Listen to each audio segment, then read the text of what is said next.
Hello, I'm Dr. Katherine Horton. I promised to make an episode about symbols and their meaning, and this is an entire topic in itself, so I'm only going to scratch the surface. I'm only going to give people a rough idea, but what I'm going to concentrate on is essentially the systems analysis importance of these symbols and more the underlying structure that is used, or that is using these symbols. However, before I launch into this, it's quite a big topic. I would like to explain why I even bother with this. Why is it so important to touch the topic of these symbols? For a long time, it was not really... Well, people didn't launch into public debates about this, and now the internet is helping to really open this up and essentially put every item of information that we know just permanently out on the internet. So why is it so important to talk about symbols? And it's because these symbols hang together with the underlying control structure that we have in the world. It's grown up over centuries, and they are a kind of legacy system.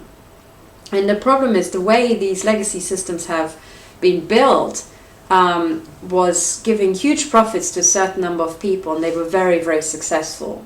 However, with time, they ran into problems. And now what these structures are actually doing is doing what they did on a small scale, now on a global scale. And that's when it starts to get problematic, because these legacy systems were never built for actual, how to put it, global stable operation. They are not built for stable operation, they are built for conquering. They are conquering systems. And when you have a stable state, when you've conquered the entire planet, and you're trying to continue with the conquering system, but you actually have an entirely captured steady state situation, you're essentially conquering yourself. What that means in real terms is that your own systems will start attacking your own other branches. So you will be eating away at your own wealth. You'll be destabilizing yourself. And that's pretty much what we're seeing. For a very long time, this was this destabilization was used to grow the system. Now it's a global system, and now actually doing that destabilization is just going to lead to large-scale fragmentation with devastating consequences. Now, this comes at a time where, as far as I can tell, and I've studied a lot of human systems, a lot of our systems are essentially running out of control. They are becoming non-linear in a sense that the control, the response is not proportional to the impulse anymore. Sometimes a little impulse can have devastating consequences. So that is pretty non-linear. That's what I mean by that. And we are now in the situation whereby it's pretty clear that the systems that we have to go, and we have to find a way to replace them. And the question is what to replace it with and how. Now, this is what I'm working on. And the situation is extremely urgent, because a lot of our systems have essentially run out of control in a way that is nigh on impossible to control. You know, I would say a lot of the systems are humanly impossible to control. People think they control them, but that's because they never actually tried turning it around.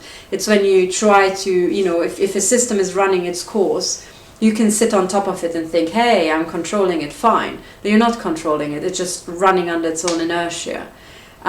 You find out how much control you have if you want to change the direction of a system. And in most cases, people to their shock discover that they've got very little. Okay, but now globally we found huge problems, and it's pretty clear the legacy systems have to go. So what are we going to replace them with? And another very, very good phrase was used by Catherine Horton in one of her interviews, which I shall link below. And that was, I think, about a constitutional convention. So it's a slightly different topic, but yet again, it does play into human systems, the actual legal framework and so on. So it is hugely important, and it ties in with this topic.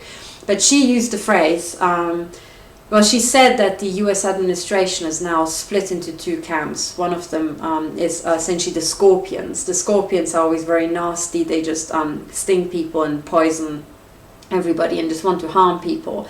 And they are the sort of people who would, just out of their nature, You know, she said they would drown the frog and die themselves. So that's the sort of mental image that the scorpions are trying to cross a pond on the back of a frog, and the frog is the one that can swim. But in the middle of the pond, the scorpions just sting the frog anyway, because that's their nature, and they've always been stinging things and poisoning things. And then the frog drowns, and they drown themselves. So that sort of metaphor really encapsulates clinical psychopaths quite well, because they're not very clever. They're not there because they're clever. They're there because they're ruthless. And that's the only defining feature that you can rely on. So they will continue being ruthless, even if being ruthless is just the most idiotic thing that you can do. So anyway, this is how it works. So, and then she said there's this camp of scorpions, and the other camp are essentially what she termed the Titanic-Turners. And that's a very, very good expression. And I only have one thing to add to that, and that's very, very important. And sorry, with the Titanic-Turners, she meant the people who are really trying to turn things around, to improve matters, and you know, to rebuild the US and so on. And I think the phrase Titanic-Turner is a very good one, because it's a good meme, it's catchy, and you know, one can remember it. The one addition I have to make to that is that, based on what I've seen from the complex systems we have, it's too late for the Titanic-Turners. It's too late for them. Because the Titanic has already hit the iceberg. There is already a huge leak that we cannot repair anymore, neither in the US nor globally. There's a huge leak, and we're sinking. We are already sinking, and nobody can repair the hole. Nobody can repair the hole. And I'll explain what the hole is. But at this stage, the question is, and I term it the Titanic problem. If you knew in advance that you're steering towards an iceberg, you know, the Titanic-Turners might be wrestling with the scorpions and trying to turn it around and trying to regain control and then avoid the iceberg. I can see that. But what do you do when the Titanic already hit the iceberg? And that goes to the very heart of it. And there's an answer to that in my view.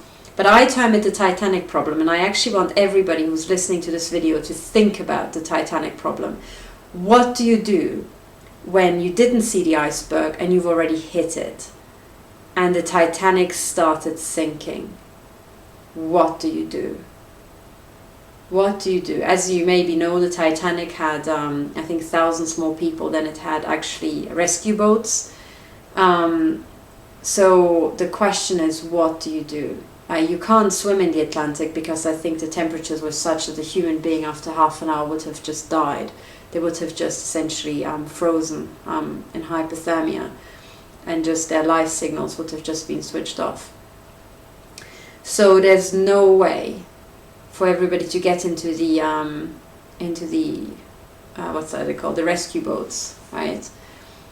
There are not enough of them, and the Titanic's already sinking. So what do you do? What do you do? How do you solve the Titanic problem?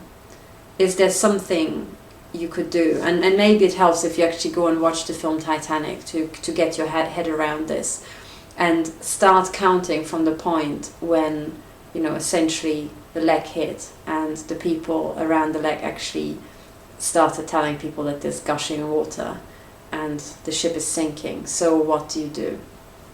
Okay. So, as far as I'm concerned, we're way past the Titanic-Turners, I'm afraid. In certain systems it has gone so non-linear, we actually are now, you know, we're now on the Titanic problem. And there is a solution to that. But I want you to find it. If I tell you what the solution is, you won't respect the answer. You won't respect it when you either thought about it and realized you can't find one, or maybe you found it. But there is a way. There's a way to solve the Titanic problem. Okay. Now the situation is that we have these legacy systems, and I should say that no one who's currently alive was actually involved and with the inception of these legacy systems, or their making, or, you know, they are essentially inherited systems. The people who are currently using these systems didn't dream them up. They were born into it. So none of us should be emotionally attached to them. People might be scared that they're, what they used to know and what they grew up with might go, or they maybe derive an awful lot of power from these systems, and they might fear the loss of that power. But the point is that we're trying to replace the system because we are hitting, essentially, we have hit a point of no return, and we know that the current systems we have essentially to death.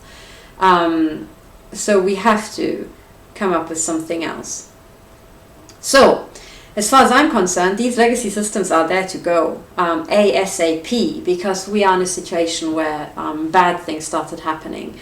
And as you might know, I'm being tortured and I'm being mutilated by the intelligence agencies. Just today, just a moment ago, I had a shower and they amused themselves with essentially paralyzing and vibrating my arm so hard that it's paralyzed. They do that remotely. I'm not sure if I've got chips here that actually vibrate the nerves and essentially just, it feels like an incredibly intense current is running through my arm that is causing intense pain, intense paralysis. But it's this weird vibration. So it could be a chip, it could be something that has grown into my nerves, it could be nanotech, it could be many things, right? Or it could be that they're actually irradiating a point in my head, in the motor cortex or something. That could also be the case. Whatever it is, they are doing it, and they are paralyzing my arm. They amuse themselves with it. They do it every time I'm in the hot shower. They also do it when I'm in a swimming pool. So I suspect it might have something to do with maybe spreading nanoparticles or something. So they want it to spread through my body. So they set this off and make my arm vibrate. When I'm under the shower, maybe the hot water. When I'm doing sport in a swimming pool, maybe it's the essential, the exercise. Maybe it's just sadism that I'm naked under the shower, and in a swimming pool I almost drown, so they get off on both. I don't know. It's like, yeah, whatever it is, it's just a big pile of bullshit from the empire of bullshit. But anyway, the empire of bullshit, how did it come about? Well, if you want to have a look at the empire of bullshit, I made a couple of videos about that, and also about system inversions, what they are, and systems analysis. But now, today, it's about these symbols and how these symbols actually were used by the empire of bullshit. And, oh God, I don't even know where to start and all this. Well, I guess I will start with this. What you certainly can see from the victims is that they're being mutilated by the intelligence agency. So the intelligence agency seem to be in deep capture. And I explained how if you've got compartmentalized pyramid systems with secrecy outwards, like the intelligence agencies, you essentially have a deep capture machine. It is physically impossible to avert deep capture in a system like that. It is actually physically impossible. And the reason for that is because every human being has only got a limited circle of view. And you can always have people gang up at the top without individuals noticing. So anyway. And we have 1% psychopaths in our population, so they try to rise to the top. So sooner or later you will end up essentially with a huge group of clinical psychopaths at the top who will then, run amok. And that's what we see in the intelligence agencies now, mutilating women to death, like me. Okay, how did we get here? It's important to note that if you try to go up against this in court, or if you try to go to the police, you very quickly realize that there seems to be some sort of conspiracy or some sort of deep capture again. And deep capture arises naturally. So a psychopath at the top will control the branches below. So if you go to a police officer, you might be lucky and get a nice one, but then his boss is even more likely to be corrupted because he's closer to the psychopath at the top. Or you also might have corrupted people down here. So it's very difficult, and it's potluck. And I made a special video about how to recapture systems like that. But the bottom line is there seems to be this incredibly large conspiracy that is now stretching the globe. And the question is, how did it come up? How did it arise? Well, it arose out of deep capture, okay? But then once you capture one system, you have an awful lot of power at the top. And then the next step is to capture the next system, and so on and so on and so on. This falls into the old conquering countries sort of theme. If you want to conquer a country, it is incredibly useful if you can conquer its military or its intelligence agency, because both are extremely powerful and both can essentially make an entire country collapse. So if you're going to capture anything for conquering, it will be the military or the intelligence agencies. So you would think that by now mankind would have figured out that having an intelligence agency essentially as a deep capture machine, you know, surrounding the heart of government is a really bad idea. But of course, by the time we had the democracies, our systems were already in deep capture. The truth is we never had real democracies, maybe for flashes of time, maybe for brief periods, but our systems have always been in deep capture because we never ever actually tackled the problem of the pyramid. And Dr. Paul Marco does an excellent discussion about that. I did an interview with him, and then he also gave a lecture on how to tackle the problem about the pyramids. So this is a very important topic, and for the first time we actually are peeling back the curtains and honing in on the real problems in our society.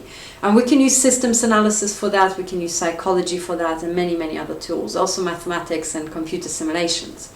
Okay, but then this sort of conspiracy, how could a conspiracy have arisen? And by the way, the word conspiracy has undergone, or was the victim of a psyop, really.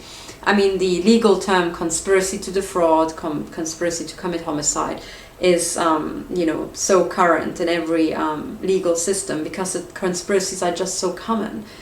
Another word for conspiracy is a business plan. You know, people gang up or group together to actually do something. They conspire to do something, or they actually agree to execute a business plan.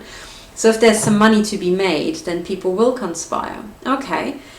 Now, if we go back in time, where were the biggest pots of money? Well, they were in the royal families. And then before that, also the church had quite a lot of money as well. So if you wanted to have a business plan, getting at money, at some point, sooner or later, a business plan would arise, how to get at the money that the people actually, the royal families had and the church had and stuff like that. Okay. If you wanted to pull off a conspiracy like that, you need manpower. And I say specifically manpower because in those centuries, women essentially didn't matter, people thought, because they didn't have any, you know, role like that. They took care of the children, and therefore people thought, well, what really matters is the, you know, the men. So you need to have some sort of manpower. So very quickly you arrive at the conclusion that you need to organize men. And I also mentioned that at the top, we essentially have pyramids, okay? So, and at the pyramids, you will have always an accumulation of psychopaths. So what you sooner or later discover is that any sort of conspiracy will have the signature of psychopaths written all over it. It will be psychopaths trying to make other men do what they want them to do. And I already explained in my video about psychopaths how what psychopaths love to do is control other people, but also humiliate the people who they control. That's classic psychopath. In a sense, psychopaths only care about themselves. They love to humiliate others because it pushes them down so they appear higher. But mockery, denigration, that's just so typical psychopaths. It's totally pointless. There's an alternative way to end up even higher than a psychopath by just, you know, letting the people below you rise instead of just pushing them down. But hey, you know, psychopaths are not that clever. So if we're looking for an ancient conspiracy, we're looking for a conspiracy that actually allows psychopaths to control men. It will have those, you know, control mechanisms, and it will have the signature of psychopaths all written all across, which will probably be cruelty, a lack of empathy, machismo, and ridiculing the people they control. Okay, so if we think back and we think the biggest pools of money were the royal families and the church, we probably expect to find some sort of conspiracy that took over those. Now, if you want to get at the money of the church or the royal families, well, who would have the power? And sooner or later you discover, well, it would be businessmen. You know, businessmen rising, wanting more money, more power, at some point rubbing up against the royal family, wanting to take them over because they are psychopaths, you know, these businessmen who rise to the top of big pyramid organizations and make an awful lot of money. So, okay, so whatever symbols we end up with, they will probably be, you know, kind of psychopathic, and they will probably also mock the people they control, right? Without them knowing. Okay, so we have this stuff now. This is what we're looking for.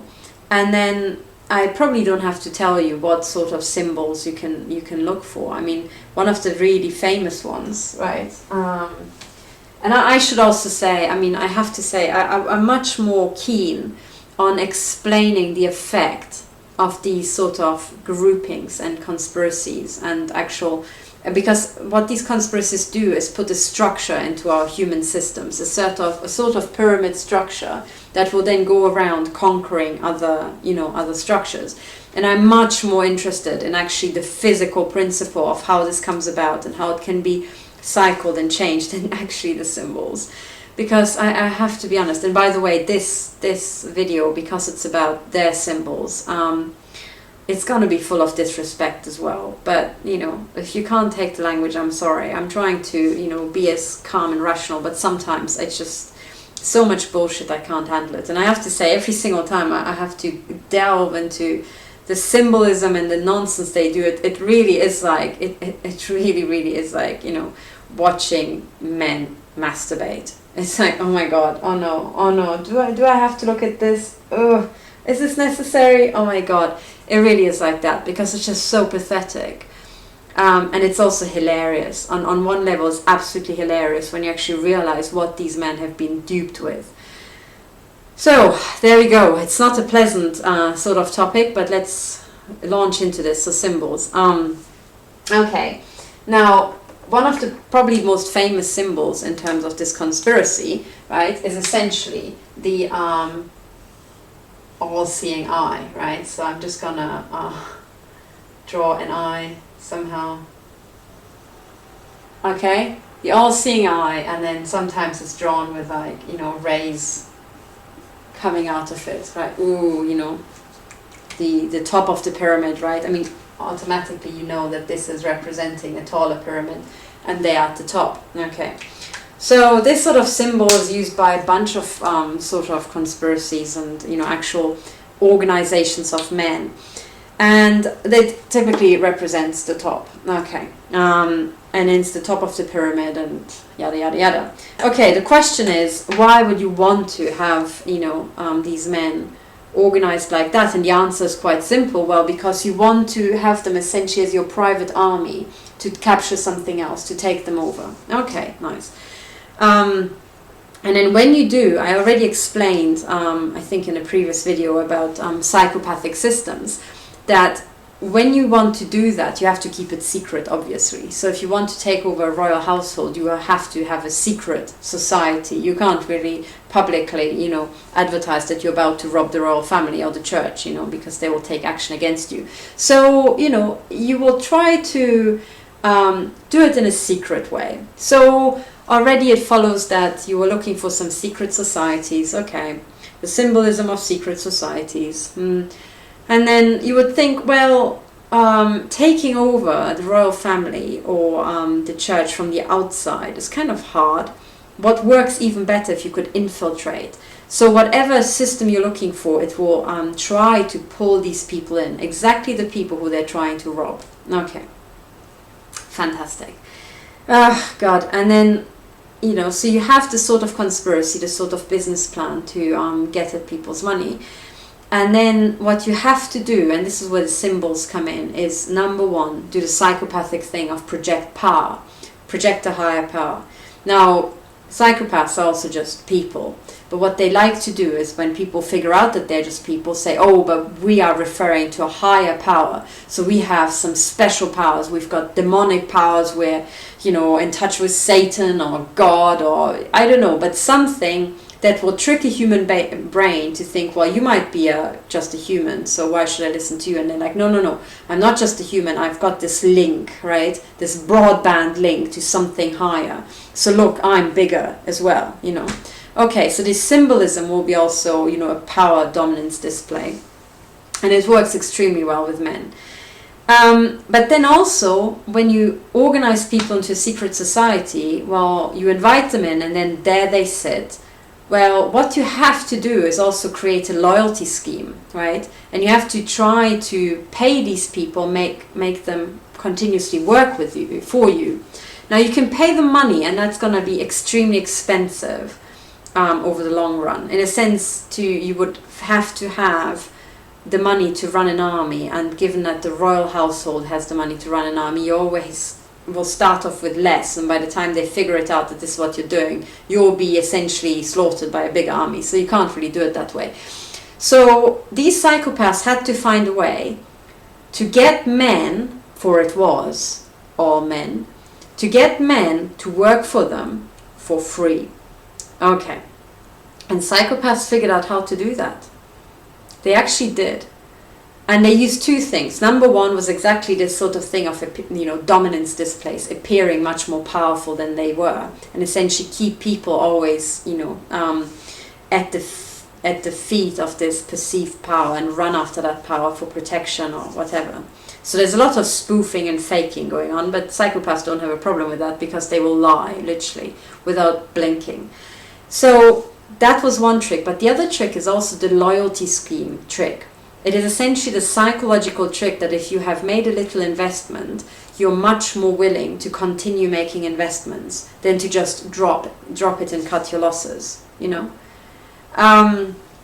So what they will try to do is lure men in, and then try to project power, and then try to have a loyalty scheme where, the people have to do a little bit, and then they get something, and then have to do a bit more, and they keep getting more and more, but they have to set up this hamster wheel effect where they are, essentially just continue working for the secret society, the association, without realizing what they are doing, and all along thinking that they're part of something much, much bigger, where in actual fact it's just a bunch of psychopaths at the top who really want to have a lot of power and money, as psychopaths usually do, and they bullshit everybody. So where do these symbols come in? And there are many more. There are like 2 pillars, and God, sorry, as you know, I can't get into the details for a very long time. But anyway, where does this come from? Well, if you have bound men into your loyalty scheme, okay, and you keep promising them more power, more recognition, more this and that, maybe you also provide some cheap hookers, you get them hooked on drugs and prostitution. That's an ancient trick, Okay, so you have this loyalty scheme set up, but then they want to rise to higher and higher, levels. So you have to have enough levels that it takes a lifetime to rise to the top. And then at the end of their lifetime, maybe when they're like 60, they've risen to the top, and you're like, congratulations. But they're essentially just like, too old to be dangerous for you. So by that time, they're so brainwashed and in the loop that, and you only allow those people who are really on your side, and you vetted them for an entire life, so it's safe. So that was one trick, right?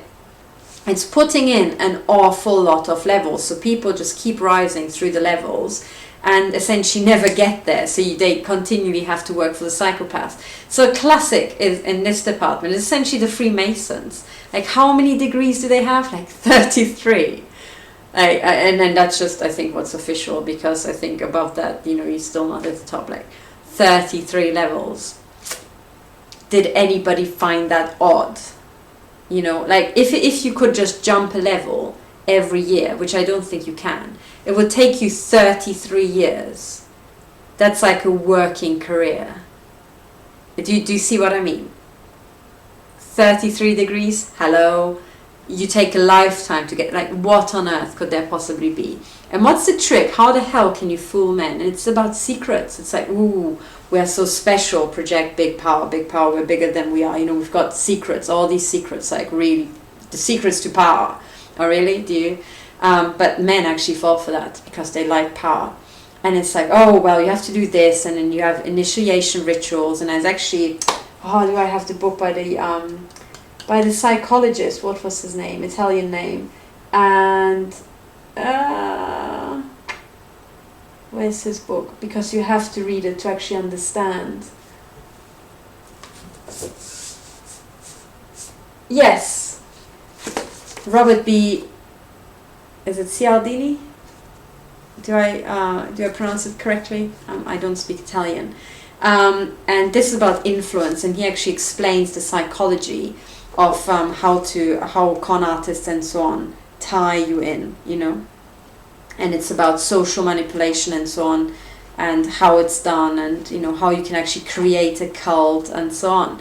And this is all psychology. This is all tricks. They're essentially tricks. But he also goes extensively into these initiation ceremonies, and he says, well, what it actually is using is the more horrific the initiation ceremony it is, the more you invest to actually get through, and the stronger you're bound to the club, because now you've gone through it, and you know afterwards your brain will say, well, you haven't done that for nothing, so why you know you have to go with it, because now you've invested so much and you wouldn't have done it for nothing. So that's sort of psychology.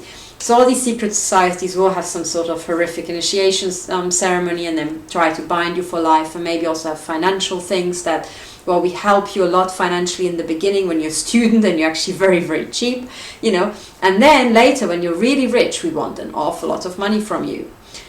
So that's a classic, right, where it's actually for a little bit of investment in the beginning, you really bind people. And maybe you also scare them along the way, and you're just pretending to be much more powerful than you are.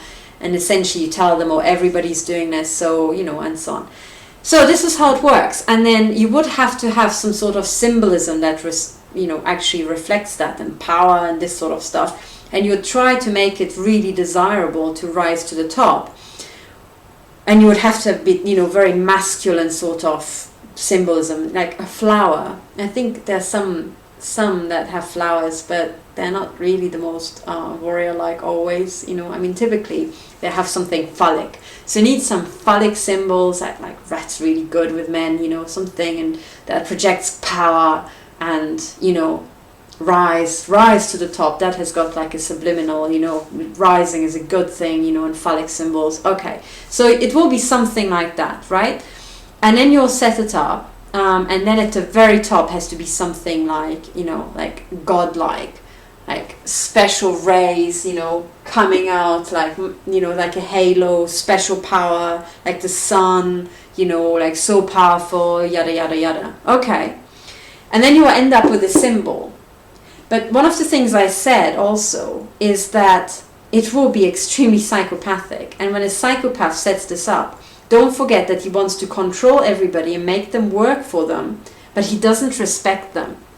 He will not say, oh, well done, guys, good job. Without you guys, I would be a nobody. That's never going to come out from, you know, out of the mouth of a psychopath. No. When he sees that these people are really putting something amazing together and are so, you know, powerful by themselves, open brackets, without the psychopath, he will have, his ego will require that he pulls them down somehow and ridicules them, so that in his mind, he is the god, you know. It kind of also helps with, you know, the way he comports himself, because if he actually thinks he's a bit of a loser, he can't really do the god thing. So, you know, but whatever it is, these symbols will have this incorporated, you know, some sort of something to do with just continually being tied into a loyalty scheme, and then having some godlike powers at the top, and then some sting in the tail sort of thing of the whole thing being actually a total mockery. Okay, so let's just look at this symbol. And by the way, the all-seeing eye, and this is what will make it absolutely hilarious when I explain the all-seeing eye, essentially you will find it in the comments below my videos all the time, as agents are essentially just, you know, totally subscribe to this all-seeing eye, and they're like, oh yeah, that is the sign of ultimate godlike numinous power. No, kids, it's not. It's actually a psychopath having a total laugh at your expense, but you're too freaking stupid to work it out. And it's really funny, because this includes the heads of MI6 and so on. They have it in their freaking logo, and they haven't worked it out. Because if they did, I don't think they'll have that symbol in their logo. But to this day, I think they still do. And it's just funny. It's just very, very funny. And I mean the logo, which has got, you know, 2 letters in the corners, like the crown in the middle, and then I think M and I, or yeah. And then you have the all-seeing eye at the top in the tip of this triangle, right? So it is still there, that the symbol is still there in that logo. Okay, so what does the all-seeing eye mean? Well, the all-seeing eye is essentially part of another I think also it's part of the pharaonic symbolism and so on, right? But it's essentially also part of the entire level thing where you're tying in all your people. So essentially the all-seeing eye is the top, the godlike top that people are going to reach at the end of their life after rising through a lot of ranks, like 33 degrees or something like that. Okay, so actually what you have here, and also you will try to stagger people, so you can't have, you know, a massive pyramid, even though this looks like the tip of a pyramid. You can't have a massive pyramid, because the broader the pyramid, there are more people who want to conquer you, and you have to control them really tightly. And the higher up it gets, the more it's full of psychopaths, and you need an equal number of psychopaths controlling another number of psychopaths. So at the top, it's gonna taper quite a bit and like be very like that. So actually, this is not the tip of a big pyramid. No, it's not actually. What it really is, where is my... hang on. Where did I put the... I lost my sponge somehow. But anyway, what this actually is, and how it should be drawn... Damn it, where did I put it? Oh well. The way it should be put is... not even like that, right? Not even like that. Yuck. Okay. It actually is more like this. You've got the all-seeing eye there. Okay. You've got the godlike rays. Okay. But now you can't have a massive pyramid, because then you've got thousands of people all wanting to conquer the top, and for psychopaths that's really bad, because they're outnumbered and they want to stay at the top. So no, what you're going to do is you're going to have essentially here a section where an equal number of psychopaths is controlling the number of psychopaths below. So what you end up is actually something looking more like that. Do you understand? What you end up here is an obelisk. Okay? So you want an obelisk, and then you have maybe a base or something, you know, for the obelisk. These are the, you know, absolute total people who are not initiated. And here you have essentially your, you know, if you like, your 33 levels, right? So, I don't know, you'll put your 33 degrees, right, of Freemasonry in there, and at the very end they reach the top. Now, okay, now let's just have a look at this. Does it like look familiar in any sort of way? Might you have seen the symbol somewhere when you were really young, like drawn on the wall of a loo, maybe? Because I certainly did. I think I spent the first pretty much 16 years of my life, you know, not going into a single public toilet at school that didn't have the symbol, and we were not Freemasons at the time, right? What this is a freaking phallus, okay? This is a dick, yeah? And then, do you recognize the top? Like, one eye? One eye, why not two? Most people have two eyes. You've got one eye, and then you've got rays coming out of it. You actually take that to be your symbol. Now look what happens, and by the way, next time you meet a police officer who's in the Freemasons, you can ask him how far along the shaft he actually is. You know, because that's what it is.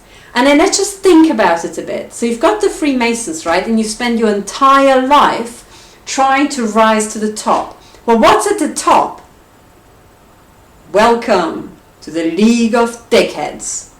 That's what it is. Alright? You've got all these men striving to make it into the League of Dickheads. Do you see?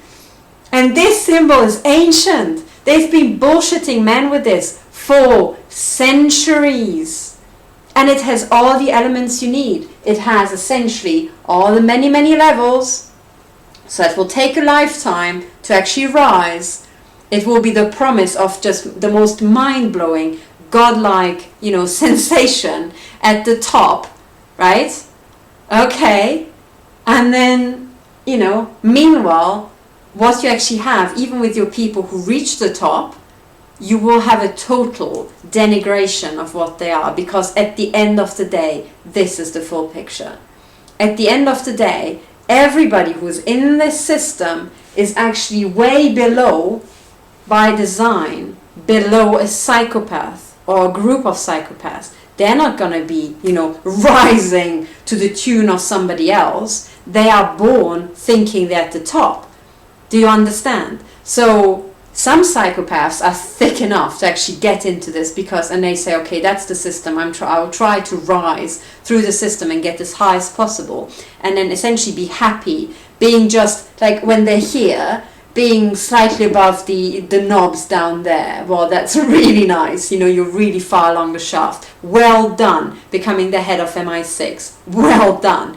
But actually, the point is that what you have done is you have subscribed to a scheme set up by psychopaths an awful long time ago, and they know that the highest thing you can ever achieve within that system is to become a total dickhead.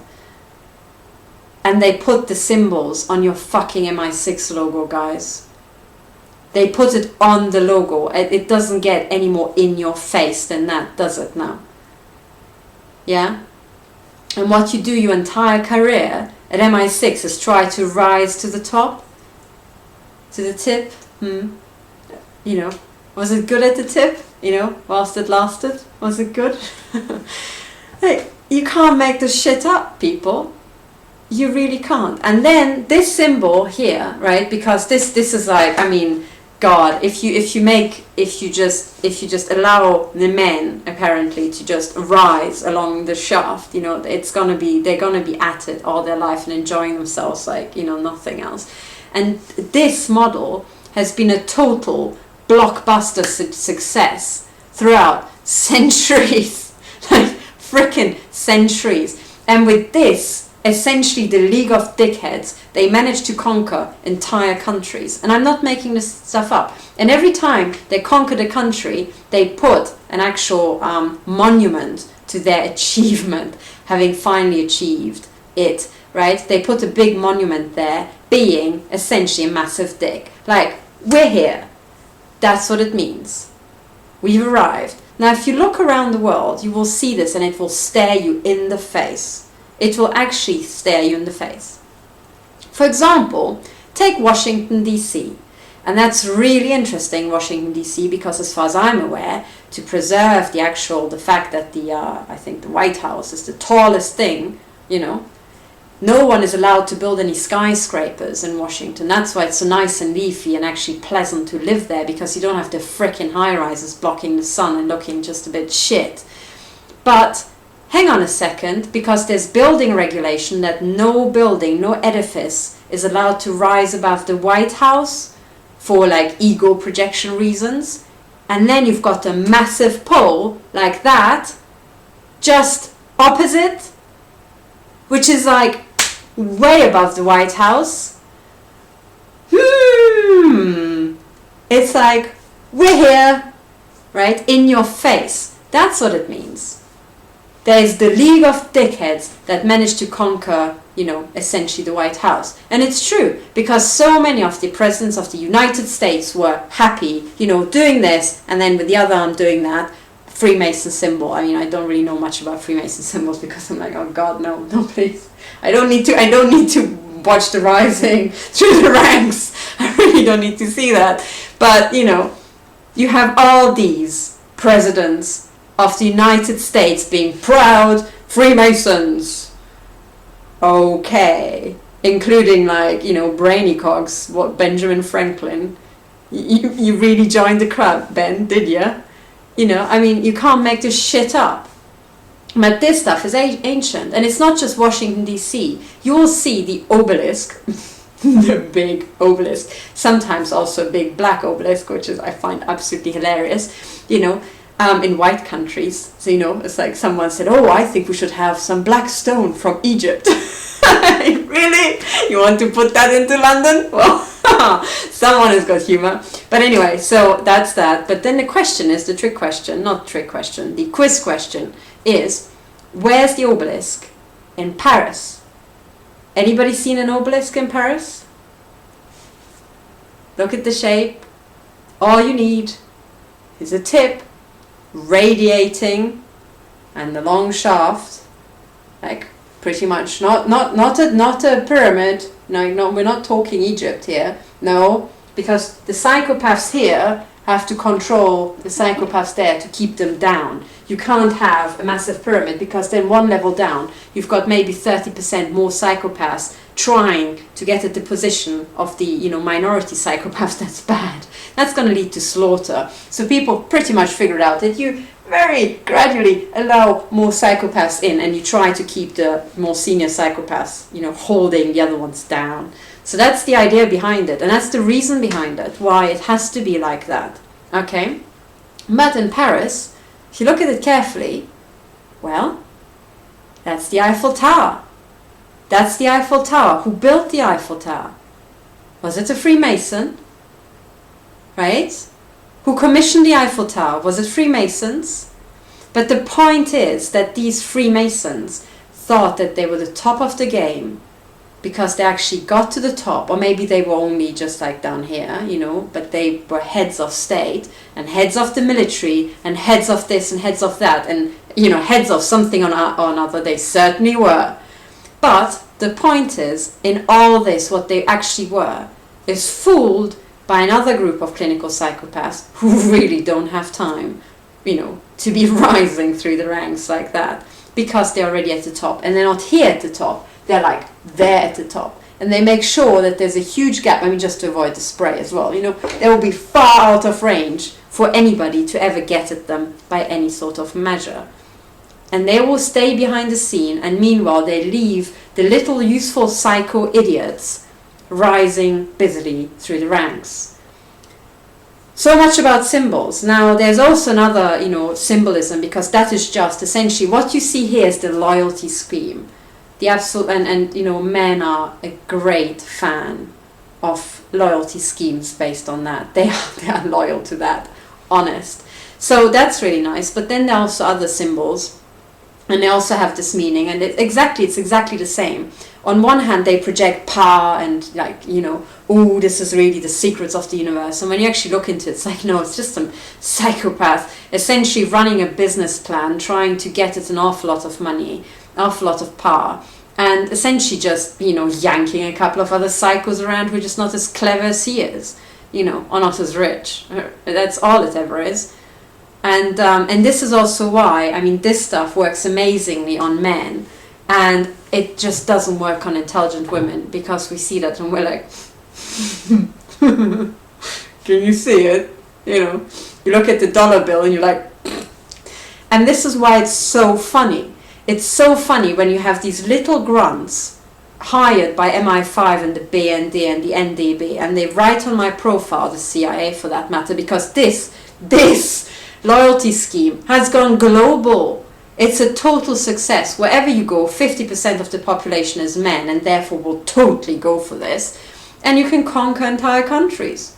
You just never tell them that's not going to be the top of the world, reaching that. And they won't believe you. They're like, surely that must be the top of the world. So anyway, that's how it works. So what about the towers and this like black and white sort of stuff? Well, that's part of the business plan, you see. Because if you want to take over a country, you want to destabilize it, because when you have an actual functioning country, that's what I call a resilient system. It's very hard. You kind of can attack it, but then it will attack back, and it will be really solid at the core. So what you're trying to do is destabilize the core, and that's why I'm saying this entire Masonic, this is just like the general idea. This is just the organization of your troops, if you like, right? The phallus organization of phalluses.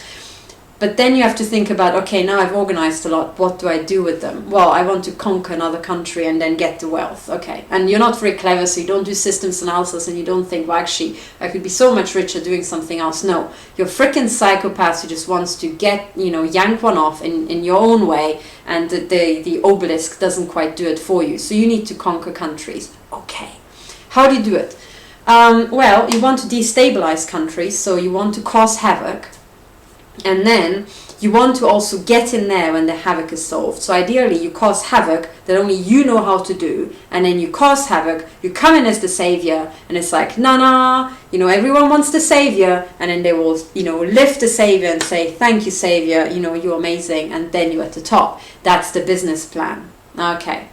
So for that, you need essentially a chaos team and a repair team, right? And this is where these agents of dark and agents of light come in. The whole agents of dark versus light is just fucking bullshit. But this is the business plan. And it was ancient. And back then people didn't know any better because they didn't really know much about systems analysis and complex systems and network effects and rah. And this is why this entire bullshit scheme is now falling to bits, but before it worked really well. So if you talk to really old farts, they're like, yeah, but we've always done it that way, and that was fine, isn't it? So we're not going to change it. And you're like, yeah, granddad, but the problem is this is a conquering system, and you kind of like conquered the world, yeah? So like now you need to do something else before you conquer yourself. Do you see? But it's a bit difficult because they're kind of like old and they don't like change. So, you know, we're working on it. But this is the bottom line, okay? And up until now, you had essentially this cause chaos, find the solution, and then everybody's going to love you. You know, so you're going to cause the chaos. You're also going to provide the solutions. And then when it's done, you want to be in there being hailed and celebrated and then get all the money. Okay, so that was the business plan. How do you do it? You organize people into these agents of dark and agents of light. You take the man's natural disposition. Now, they're a bit psychopathic and kind of sadistic, while you are perfect in the like darkness department, because with freaks like you, you're not going to, you know, seem odd with that lot, you know. You do-gooders, well, and you're kind of brainy, well, you can, you know, play over there with those kids. And of course, both of you can be fucking children, so, you know, don't worry. Even the agents of light can be fucking children. Why fuck children again? Why is that such an important ingredient? Well, because in this loyalty scheme, when people get bored, you don't want them to step out. Especially you don't want them to step out when you send them to their death and war. That's what psychopaths love to do. So how do you tie them in again? Well, you find incrementing material. And fucking children was pretty frowned upon throughout the ages. It really was. And that's because half the population really frickin' cared about those children, being the women. And yeah, they were mostly subjugated, but they could raise all frickin' hell. And when your own wife found out that you were fucking children, she could raise hell too. So it was kind of like, you know, not really a winning proposition to be fucking children, you know, not really in public. So people kind of did that in secret. And yeah, and this is why these, you know, Freemason organizations, these lodges, could essentially bind people with three things. Number one, fuck children. Number two, fuck other men. Because homosexuality was also kind of like not really that cool, you know. Okay, so pedophilia, homosexuality, what's the third one? What's still frowned upon? Murder. Okay, so all your serial killers, psychopaths and necrophiliacs are also really good to tie into the structure. Remember, you're a psychopath. You don't really care what these guys are doing and how they're devastating the country. You couldn't care less, because all you care about is how much richer you could get if you take in the other country. So you're going to set up your system such that your lodges will have a special loyalty scheme and also tie in the stuff that these men really want, which is either fuck children, kill people, or fuck other men. So, can we see any sort of indication that this is not totally crazy and that this is exactly what happened? Well, you know, walking around and being a tourist and walking around places, one of the things you notice is that, you know, they've been there pretty much everywhere I went. They were there and, you know, put down their obelisk in the right center of it. Okay. And then they also had a Freemason lodge. And it doesn't hold true for all the lodges, but for a surprising number, you walk around and essentially the Freemason lodge, like some of them I could recognize from a mile by just seeing the architecture. And sometimes you will see that these Masonic lodges will have intricate, extremely lifelike carvings of little cherubs. Well, like little baby boys. They will have the baby boys on the frickin' fucking wall. It's like such a theme. They actually got one of their masons, actual real masons, to frickin' carve it into stone. Yeah? That's like, you couldn't make it more obvious that that's pedo lodge. You know? And the same thing is also true with young men. So you will have murals of essentially groups of young men as well. Same theme, right? I haven't really found an obvious one which was, you know, oh, there he is, you know, cutting her throat and, you know, pulling out her entrails. That's kind of like a bit more discreet. It's like, ooh, snakes and skulls. Oh, necro lodge. Okay, there we go, right? That's how you do it. That's how you do it. And of course you can have mixed ones, but sometimes, you know, like sometimes they don't really get along that much, so you do expect some infighting. And then if you read the history of the Freemasons, there's a lot of, you know, infighting. And then you think, was it the fact that Gay Lodge didn't really agree with Pedo Lodge about how young the boys can be? Or, you know, there's always like an other story behind why people got so very much upset about the rituals, and they were like, that's not how we used to do it. That's so not how we used to do it. You're like, yeah, but you're just standing around in a hood yanking one off. Why is it so important? Well, it's important because there are even some gay men who find pedophilia like utterly distasteful. Like, yeah, we're gay, but we're not a bunch of fucking pedophiles, right? So you get this kind of altercations, and you find them throughout history. Okay, so that's the loyalty scheme. And then, is there any other evidence for what I'm saying? Well, for example, I think it's the Freemasons or the Illuminati. I mean, it's like the Brainwash Club. It's like, I can't tell them apart. But anyway, you have this, like, I think it's the Freemasons who have these, like, 2 pillars, right? Like, the 2 pillars that you place everything on. And then their motto is order out of chaos. I don't really speak Latin, so I don't know how they actually say it in original, but the meaning is order out of chaos as I understand it. And it's like, yeah, granddad, but if you think about it like for longer than 3 seconds, as I already explained in a previous video, it's never really like order out of chaos, is it? It's more like bullshit out of chaos, yeah? Because you kind of like conquer another country and then you cause chaos, so you fuck stuff up. So by the time, I mean, explain that, right? If you have a war, overall the system ends up with less because you've killed animals, you've scorched earth, you killed a bunch of women and children, and you know, it's kind of like a bullshit thing to do. But when you're stupid and not very educated and don't really know systems physics, it kind of makes sense to you. Also when you're men, you know, it's kind of like a simple idea that really sticks in men's heads, and they're like, oh, order out of chaos, yeah, makes sense. And it's like, no, people, you've essentially got bullshit already as your motto. I mean, that's kind of like an indication that there might be some more bullshit somewhere else. But it's amazing because to this day, you know, that manages to capture, you know, a lot of police officers and some judges and yeah, heads of MI6. Yeah. And you really have to, I mean, it for me as a woman, it suddenly explains absolutely everything. Not just the symbolism, it's just about, you know, why the world is in a state it's in. It's because essentially those revered heads of, you know, the US state were still in this loyalty scheme without thinking, hang on, I'm Benjamin Franklin. Can I figure this out? Like, whoa, where I'm heading? No, they couldn't. Or they did, and maybe they thought this was funny, you know, maybe it was the only system to actually rise to the top, to become the true, you know, head of it. It's absolutely extraordinary. I tell you, you can't make this shit up. So anyway, so you've got these 2 pillars, and that's like, you know, agents of dark and agents of light. It's like, oh, you know, I would love to, someone please give me the material for all the female schemes, because I do not claim that women are any more intelligent. They can be bullshitted as well, and they can be, their natural impulses can be used and are used to essentially bullshit them as well.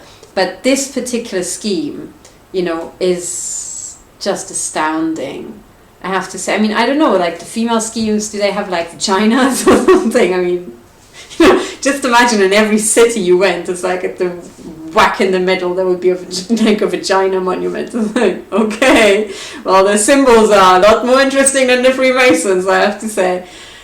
Gee, you can't make this shit up. But anyway, so there we are. So you've got these 2 pillars, right? And then you've got also like black and white, the tiling, you know, dark and light, and And and this is literally the best thing these men have come up with in thousands of years.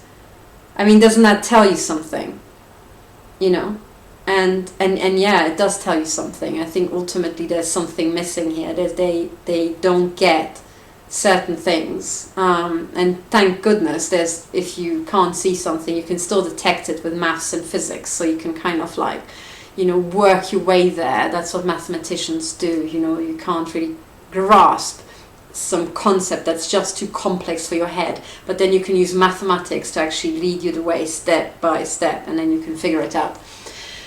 Okay, so to me, this entire scheme, as successful as it is, runs into a problem, because you will run your order out of chaos lot. You know, you will have your people organized into agents of darkness and agents of light, and and then you will go and invade countries, and then you stick your, you know, your obelisks up everywhere, and that was wonderful. And now they know they own the entire world. You'll find these and themes on that, you know, everywhere, absolutely everywhere. And also the all-seeing eye, as a necklace or as a brooch or anything, was in some cultures is still used as a protection against the evil eye, you know. Well, what it actually is essentially you hang it around your neck that you're part of a club, so people shouldn't be fucking with you, because you might be actually, you know, at the top level, so everybody else should just keep off. So this is why, and people of course faked it as well. So, you know, you will have, and because it's secret and you've got compartmentalization, people are like, oh yeah, they might be, you know, so better stay off. So you could have an easy life by just hanging this stuff around your neck, not really understanding why it works, but people would just leave you alone and not fuck with you, you know, not that way anyway. And that kind of worked. But now it's running into a real problem, because these obelisks are everywhere. They are continuing with the order out of chaos, which is just bullshit out of chaos. And after several thousand years of bullshit out of chaos, we have a lot of bullshit, really, like up to here. And then now, actual real systems and real systems that cannot bend to loyalty schemes. For example, nature are at breaking point. We have a total collapse of the ecosystems unfolding around the world. This is irreversible. Species are dying out at a rate that is absolutely staggering. I think the rate quoted by Dane Wigington was, I think, as many species die out in 3 years as in 30 years beforehand. Now that means the curve is already, you know, past the hockey stick. It's past the point of no return. Our ecosystems are collapsing. And this is very serious indeed. And they are collapsing because essentially these guys, organized into these loyalty schemes, could think of only one thing, which is this, and rising to the top. And that's kind of a really bullshit system, because what we actually need is all these people, not in this loyalty scheme, but thinking for themselves, not in other pyramid organizations with deep capture of clinical psychopaths. We need all these men to be thinking for themselves. So if you actually do meet, you know, a police officer, or heaven forbid a judge, or a head of head of MI6, now you understand they truly are the head. You know, they are. It's in their logo. Well, then, you know, you should put it to them that maybe it's time to step out of this. And yes, it feels like losing a lot of control, right? Because you suddenly, you know, you feel like you don't have quite a tight grip on things. But this is not how it works in actual systems physics. Because what you should actually be looking at is what is the product, how much wealth has been generated, and you should stop caring about how. But for that, you have to let go of this fundamental psychopath need for control. You have to focus on wealth, not on control. Do you understand? This is the key. You have to think, what makes me richer? What generates more wealth? Because what is it with control? I mean, do you want to run around micromanaging people like some sort of, like, you know, project manager or something? That's not what it's about. It's about your wealth. Okay? But now, in the world, we've reached a stage where if you insist on control, you can't have wealth. If you want wealth, you have to let go of control. it's counterintuitive, and you think, yeah, but if I don't control everybody, how's going to wealth come my way? Well, because there's still going to be the systems in place to send wealth your way. But if you continue with the control, wealth is being destroyed because you keep running your order out of chaos, or rather your bullshit out of chaos, which essentially are bullshit generation machines. You are running that, and you're creating bullshit, not wealth. So this has to go, right? It really has to go. And what we have to have instead is people thinking for themselves. So these things have to be replaced by essentially self-organizing systems that are, and also with an actual brain input themselves, that are focused on generating wealth. And now, after 2,000 years of bullshit out of chaos, we actually need to have, a few decades of undoing bullshit and repairing systems. So several thousand years of messing stuff up now require a few decades of actually repairing stuff, for example, our ecosystems, and that is urgent. So the more police officers you can, explain this to and try to free them from, and they don't have to be sorry not to be, migrating along the shaft anymore, because what they have to do is regain their own individuality and think for themselves and make decisions for themselves, because only then can one really optimize the system, cycle the system, and get the most out of people. That's the thing. If you're at the top of an organization, you should be looking at getting the most out of your people, not having the most control, because control actually reduces the output. Anyway, so much about symbols. There are many, many more symbols, and I forgot the one thing. The goat thing. I have to mention the goat thing. Sorry, because this whole Satanist stuff. Sorry, give me just a moment. The goat thing and the human sacrifice. Well, what you have is essentially at the top, right? You've got psychopaths, and then you've got competing psychopaths, and the psychopaths essentially start, pretty much from from here, it will be all black. Sorry, black. I know, it's funny. But anyway, these will be all psychopaths here. So what you will have, there's absolutely no way to pull a straight face. And now when you see these kiddies doing this on my website, you're like, really? Really? You want to have that on your profile, But anyway, okay. That will be all clinical psychopaths. And the only thing they do to try to rise to the top is out psychopath. I can literally see the grin on your face through the camera. But the only thing that they can do is out psychopath each other. So clinical psychopaths only excel through ruthlessness.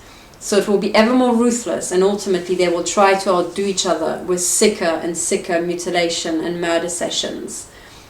That's the only thing that they can do. And that's another reason why you shouldn't network psychopaths, because it's just going to end up being deranged and stupid. And we saw that in the Pizzagate scandal and so on. And then this entire Satanist stuff is a layer for that control part, where you essentially, you want to give these psychopaths a religion, and you don't want them to feel weird about themselves, and you want to allow them to live out their total drive and try to out-psychopath each other, because you want to keep them in this loyalty scheme. Of course, the whole psychopathology is going to lead to all sort of crazy shit and counterproductive bullshit. But the idea is to keep them in this loyalty scheme at all costs, because at this point they are already very powerful, so we really want them, and so on and so on.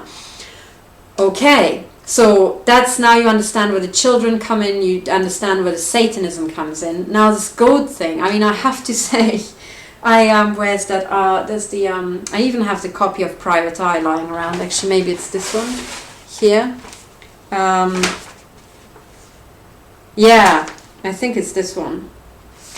I'm looking at the Private Eye edition.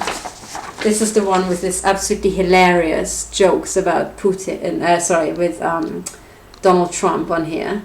Just read it, it's hilarious. So this is why it's quite funny. They are total assholes, by the way. Then Private Eye didn't report about me being mutilated after my High Court hearing, which is kind of like, newsworthy. But anyway, so apart from them being probably also an MI5, MI6 front and total dicks, that aside, they do have some informative articles. And I'm looking at the edition number 1436, 27th of January to the 9th of February. And it's this article about gagging order and legal news, this one here. If you read down there, I'm just going to read 2 paragraphs. A Middle Eastern-owned private bank, headquartered in Africa and operating out of Cyprus, is the latest to follow the well-trodden corporate path of seeking gagging orders from the UK courts.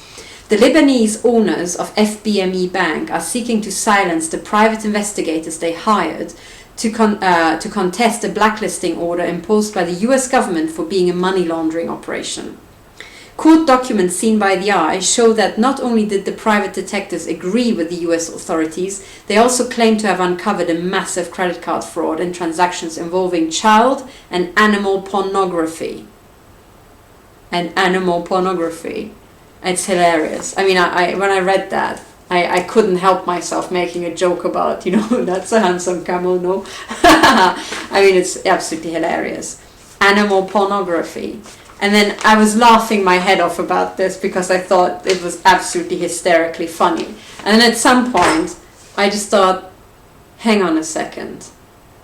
What I just said is at the top, you've just got psychopaths psychopathing each other. So they will first start off with saying, oh, but I murdered this woman like that. And no, I really mutilated her like that before killing her. And I tortured her for this long and then only killed her and that sort of stuff. And yeah, I killed that child and then I tortured that child. And it's going to be sick like that.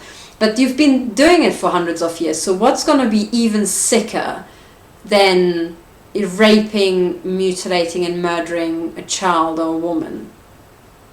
I was like, oh God. Don't tell me that at the very top, as we're pulling back the curtains, we found now the pedophilia and the mutilation of women, and then we're going to pull back the last curtain and found the goat fuckers. Is that it? Is that why the symbol, the ultimate symbol, is the black goat? Because they are actually mounting black goats and then ritually killing them. It's like, I imagine like one psychopath talking to another. I'm like, like last weekend was so sick, I'm telling you. Like, no, I did something even sicker. It's like, no, you can't have. No, this time I did something even sicker.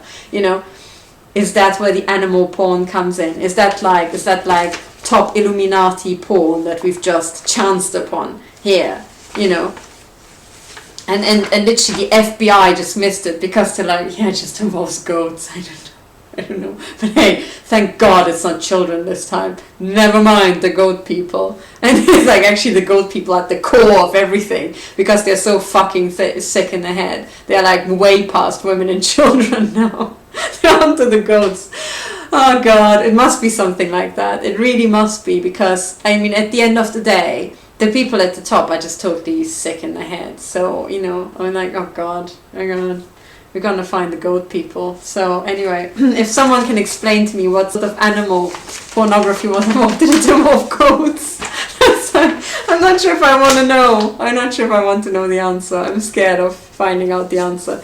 But anyway, there you go. That's my introduction. You have now all the symbols there. And the sun and the moon, that's just part of the light and dark, blah, blah. So now you have it all. And now you can also look at the comments below and absolutely, laugh yourself under the table of what people put on.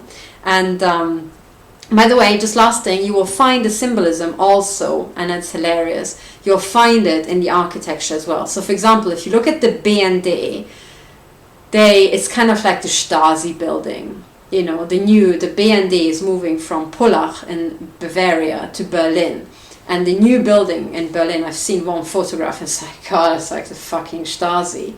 It literally, if you imagine what building the fucking Stasi would want to build, it's like the new BND building. It's just Stasi. Like, just there's nothing more to say about that. Okay. But then, look in contrast to the MI5 and MI6 buildings. So they're kind of like funky, they have like the 2 tower thing going on, the 2 pillars, and then, like a view platform, and, and then higher like levels. It's like, oh yeah, the levels, they're really important, the base and the levels. So you've got that going on. But then those are the kind of like metrosexual chaps at MI5 and MI6. What about the more level-headed people at GCHQ, who are at the end of the day techies? Okay, so what do their building look like? It's like a camera. If you go to, I think they're located in Cheltenham. If you go to Google Maps and you look at Cheltenham from above, you'll spot the GCHQ building, because it looks like a camera lens coming out of the ground. But then a camera lens is another metaphor for the eye, the all-seeing eye, you know. And it's like, hang on. What you actually did is you've got one eye rise out of the ground. You actually have an eye rising out of the ground, and then these guys told you it's going to be a camera lens, and you know, the techies were like, yay, we love gadgets. And at the end there's like some senior psychopath going like, did you sell them the plans? And they're like, yeah, they loved it. And it's like, yeah, we know, they're loving it, absolutely hilarious. So you know that GCHQ are at the tip, at the total tip. There we are. This is my introduction. You will see it all over the architecture. It will amuse you every single time you go sightseeing. You know, have a look. Try to spot Pedo Lodge and all the different. It's sad, but that's unfortunately true. That's the old control system. And try to, spot the pillars and, spot the obelisks. Next time you're in Washington, have a look just how massive, that obelisk actually is, and try to spot it in other cities. I hope you enjoyed this, and most of all, I really hope that you have realized, even if you're Freemason, that it's maybe time for better systems. Thank you very much for listening, and bye for now.